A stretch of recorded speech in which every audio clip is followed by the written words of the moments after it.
Knives out from former Vice President Kamala Harris toward President Trump. She stepped back into the spotlight after her November loss, and she can't stop talking about him. Questions are swirling about her political future, and the former VP went after the current president. Her message often was negative and angry.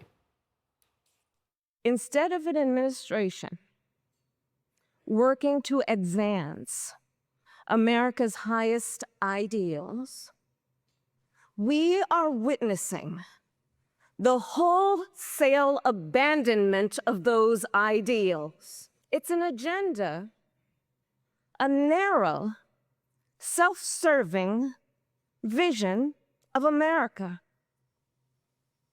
where they punish truth tellers, favor loyalists, cash in on their power. Friends, that is called a constitutional crisis.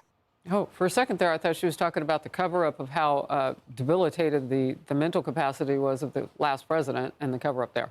Nope. Harris is not the only person on that losing ticket talking this week. Minnesota Governor Tim Walz revealed during a speech why Kamala Harris picked him to be her running mate. I could code talk to white guys watching football, fixing their truck, doing that I could put them at ease. I was the permission structure to say, look, you can do this and vote for this. That's so offensive. Oh, my goodness. Power panel now. Jeremy Hunt, Veterans on Duty chairman and former Army intelligence captain. Meghan Hays, former Biden director of message planning. Meghan, what do you think of that? Like, people didn't want to vote for Kamala because she was a black woman. What's going on with your party? Harris, we've talked about this a lot. We still don't know. We're still trying to find our footing. I think that these Democrats are out there who are just trying to get people riled up, to get the base moving again. I think that make us all racist against each other? What would that even? We don't need. That was really offensive. I'm not sure what Tim Walz was trying to say there. I'm not sure. I just think that the Democrats are out there. I think that they are trying to throw things and to get things moving again into the party. I think, as you've noticed and we've talked about before, there's a little bit of a lack of leadership structure right now in the Democratic Party. So I think you see some of these past and future leaders coming out and talking publicly. Jeremy, your thoughts on what he said? Yeah, I mean, clearly the Democrats are lost at sea right now. And his comments are absolutely, what happens, the Democrat Party has a habit of reducing everyone down to the color of their skin. So Tim Walz is, I can just talk to white guys. And if you look at the Biden-Harris DEI policies. Well, I married one, I can talk to them too. You and Tim Walz. I'm happy that you guys can both do that. I mean, it's ridiculous, and Americans are so tired of that. That's why we saw this major backlash with the election of President Trump, saying, "Look, we want out with all these DEI policies that tell people who look like me that our only value to the country is the color of our skin, to check some quota, to make sure your class picture looks a little bit more diverse." Like, we're tired of it, and I think that a lot of Americans now want to get to real policy. And certainly with former Vice President Harris coming on there, we saw that they're still not quite ready to talk policy. She's talking about elephants, I guess, is what her new thing is. We'll get to that. I want to finish with former President Obama, though. Because this idea of Democrats saying that people wouldn't vote for Kamala Harris because she was a black woman is a unique thing to them. And it wasn't just said to and about white men. Obama had a speech for black men on why he thought they might not vote for Kamala Harris. Watch.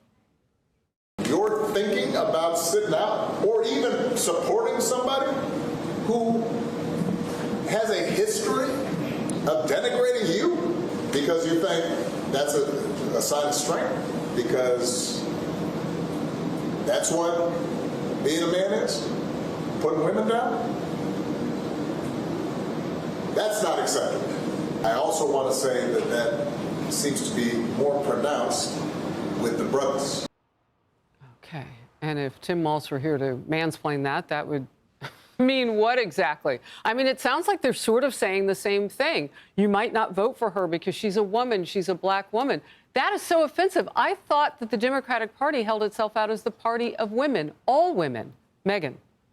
Yeah, I mean, I agree with Jeremy. I think that what they're saying is Obama's remarks during the campaign were not warmly received, as you probably remember. But I do think that Democrats should start focusing on talking about the economy and what they can do for the American people moving into 26. We need to start talking about policy. So I don't know what Tim Walz was trying to do at Harvard, and I'm for sure not going to question the former president back in October, but I do think that at this point in time, Democrats need to move forward. We need to talk about the economy. We need to talk about foreign policy. We need to talk about issues that are affecting the American people, and that is their pocketbooks. And they are not going to be able to afford things. They're not going to be able to buy toys for their kids, as Donald Trump pointed out yesterday.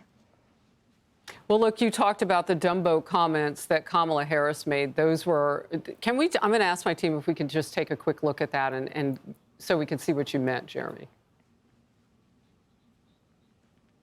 Who saw that video from a couple of weeks ago? The one of the elephants at the San Diego Zoo during the earthquake? As soon as they felt the earth shaking beneath their feet, they got in a circle and stood next to each other to protect the most vulnerable. We know those who try to incite fear are most effective when they divide and conquer, when they separate the herd, when they try to make everyone think they are alone.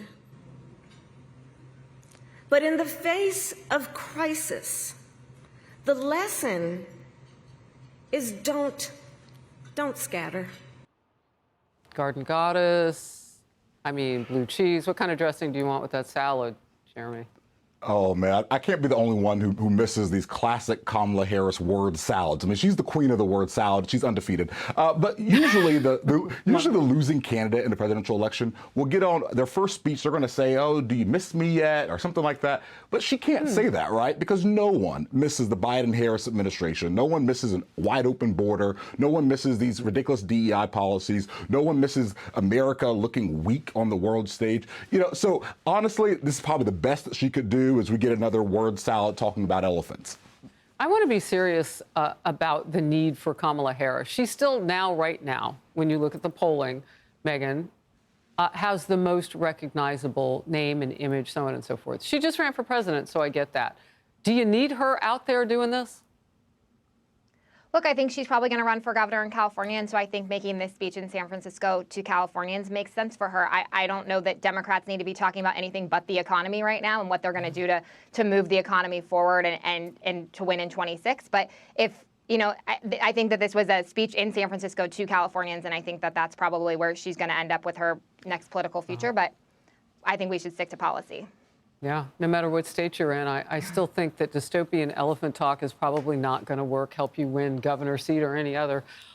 Great to see you both. A lot to get to today. Appreciate your time. Hey, everyone. I'm Emily Campagno. Catch me and my co-hosts Harris Faulkner and Kayleigh McEnany on Outnumbered every weekday at 12 p.m. Eastern, or set your DVR. Also, don't forget to subscribe to the Fox News YouTube page for daily highlights.